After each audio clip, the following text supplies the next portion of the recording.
What's going on, everyone? My name's Obi, and welcome back to the Courtside Financial Podcast, the podcast where we talk about business and technology. In today's episode, we're going to be talking about some of the fascinating trends in the EV world, some that are reshaping the market in China and globally. If you want to be a part of the conversation before it happens here on YouTube, click that link in the description to join the free Courtside Financial Discord. Let's start with some breaking news from Tesla. Tesla's Chinese team is developing a cheaper Model Y to combat declining sales in their most critical market.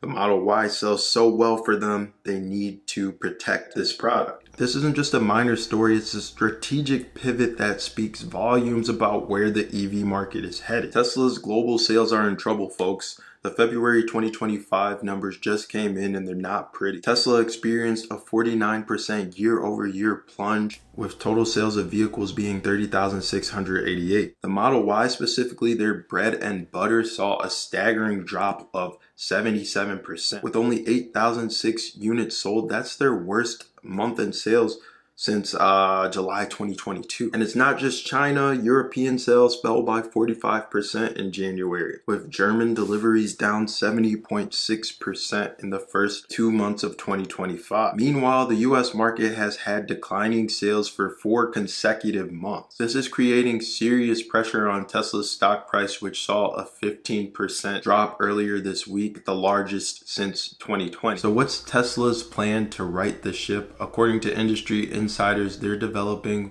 what people are referring to as a cheaper Model Y, using what Tesla refers to as the Depop method, simplifying configurations while keeping the main functions intact. The Chinese team is leading this development, unlike the cheaper Model 3 launched in Mexico last August, which was more headquarters driven. If this strategy sounds familiar, it should. Tesla previously used this method where they stripped features like ambient lighting, switched from full leather to half leather, half fabric, and removed rear entertainment screens from vehicles and heating functions from seats and steering wheels, all to reduce prices by about $4,000. The timing of this new model's release will depend on the performance of the newly upgraded Model Y. If sales don't meet expectations, Tesla could launch a budget version as early as the second half of 2025. But let's be honest, the market's response to the newly revamped Model Y isn't looking promising. Delivery numbers suggest that demand isn't significantly exceeding production capacity, even during what should be a honeymoon period for this new model. So now, why is China so crucial for Tesla? It's simple. China is the biggest EV market in the world. They have a mature EV ecosystem where consumers are sophisticated about what they want. Real-world range, comprehensive features, and cutting-edge intelligence. And this is where Tesla faces its biggest challenges. The competitive landscape has changed dramatically. You've got Xiaomi with the SU7, which has outpaced the Model 3 for 3 consecutive months. Meanwhile, the Model Y is facing threats from NIO with its Envo L60. Xiaomi has their SUV that should be dropping pretty soon. Huawei's R7 has exceeded 80,000 orders in just 5 months. Xpeng's got their G7. You just got all these competitors targeting Tesla's bread and butter, which isn't necessarily good for Tesla as a company. But Tesla has a fundamental problem that price cuts alone won't solve. When Tesla first entered China, it was synonymous with cutting-edge technology and really doing something else that no one else is doing. Now, some domestic competitors have leapfrogged Tesla in terms of innovation in certain aspects. Local Chinese auto manufacturers offer technology in their cars, such as like voice assistants that understand commands without any wake words. Tesla's still stuck in basic voice commands and has fallen behind in that localization. And as far as smart driving, Tesla's FSD has only arrived in China as of 2025. We're only in the beginning of the 3rd month of the year, March, and by most accounts, they're struggling with real-world Chinese road conditions, including complex maneuvers like overtaking, merging, and self-navigating from underground parking. So let's put it into perspective. It appears that Tesla's going from being the disruptor to a more conservative player in the space, at least in the Chinese market. They've got stable products, but they have diminishing technological differentiation in China. Their primary selling points are now price performance ratio and electronic control capability. Not exactly the sexy innovation story that drove their earlier success. Now let's shift gears and talk about NIO, a company that I've been talking about for the past 3 days, the past few years,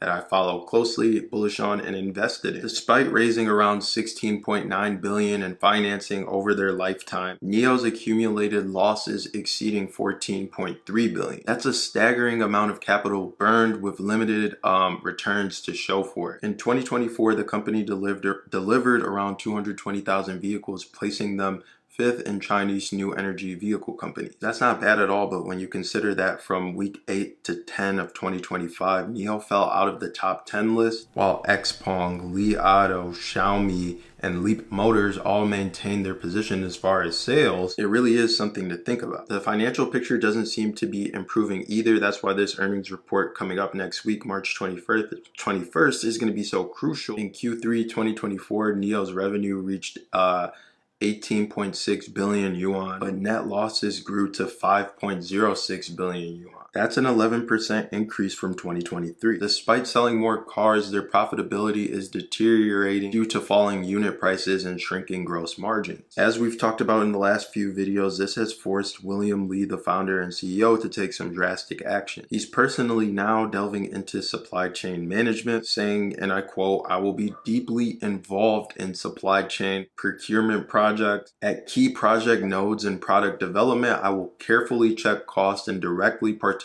in price negotiations from core components, including batteries." If this approach sounds familiar, it's because we've seen it before with XPeng. When faced with similar challenges, XPeng implemented severe supply chain reform, as well as broke down departmental barriers as the company shifted from a highly focused technological company to a more user-centric and practical company. Those changes have paid off. XPeng's monthly sales now exceed 30,000 vehicles, and they're on track to break even within the next 2 years. The question here is, has NIO's transformation come too late? They spent years building a premium brand with generous financing, extensive battery swapping infrastructure, and high costs. Now there's newer entrants like Huawei and Xiaomi who are aggressively targeting the premium space with technology-focused offerings. Let's talk about a traditional luxury player facing a similar disruption.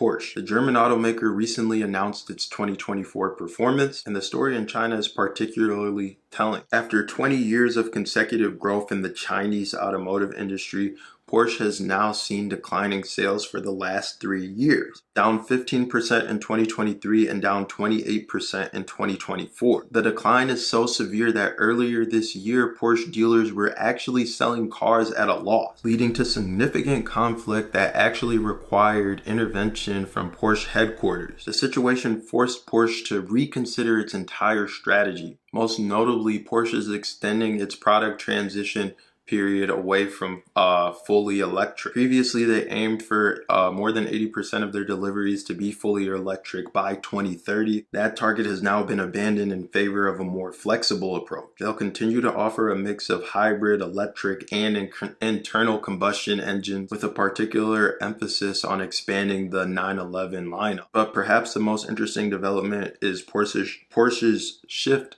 to a quality over quantity strategy. They're planning to reduce the Chinese dealer network by 1/3 by the end of 2026, focusing on high-value customers and enhanced personalization services. Between 2019 and 2023, Porsche doubled its revenue per vehicle on average through customization, and in 2024, that figure increased by another 7%. At the same time, Porsche realizes that intelligence is a key differentiator in the Chinese automotive market. According to McKinsey's 2024 Chinese Automotive Report, 54% of these consumers are listing intelligence as a key decision-making factor. This puts Porsche, who's traditionally focused on mechanical performance, at a disadvantage when you think about competitors in the Chinese automotive market that are offering features such as refrigerators, entertainment systems, and advanced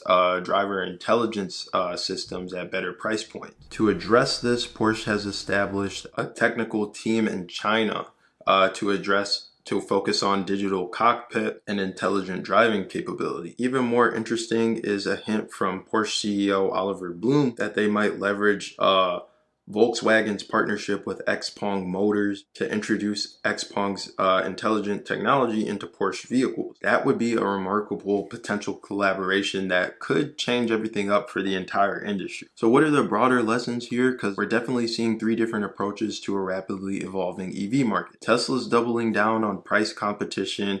It appears with them potentially wanting to launch a better priced Model Y. NIO's belatedly implementing some of the same cost-cutting strategies that XPeng had to kind of do to tighten up the ship, and Porsche's pivoting to a premium niche strategy, really only caring about the customers that care about them. All three companies are acknowledging a fundamental shift in the Chinese EV market. The days of relying solely on brand power, technological novelty, or the early mover advantage are gone. What matters now is delivering value across multiple dimensions: price, features, intelligence, and performance. For investors, I think that this means carefully evaluating each company's adaptability. Tesla has proven remarkably resilient in the past, but their trajectory in China is concerning right now. NIO's transformation is necessary, but there's serious concerns with their cash burn rate, and Porsche's luxury pivot might preserve margin, but at the cost of volume and market share. As I've said earlier on this show, I believe that the EV market is entering a new phase of maturity. The days of easy growth are seriously over, and the companies that survive will be those that combine operational discipline with true innovation. It's no longer enough to be just efficient or just innovative. You need to be both. Anyways, that's it for today's episode of the Courtside Financial Podcast. I hope you found this useful, valuable, insightful, helpful. If it was any of those things and you enjoyed this deep dive,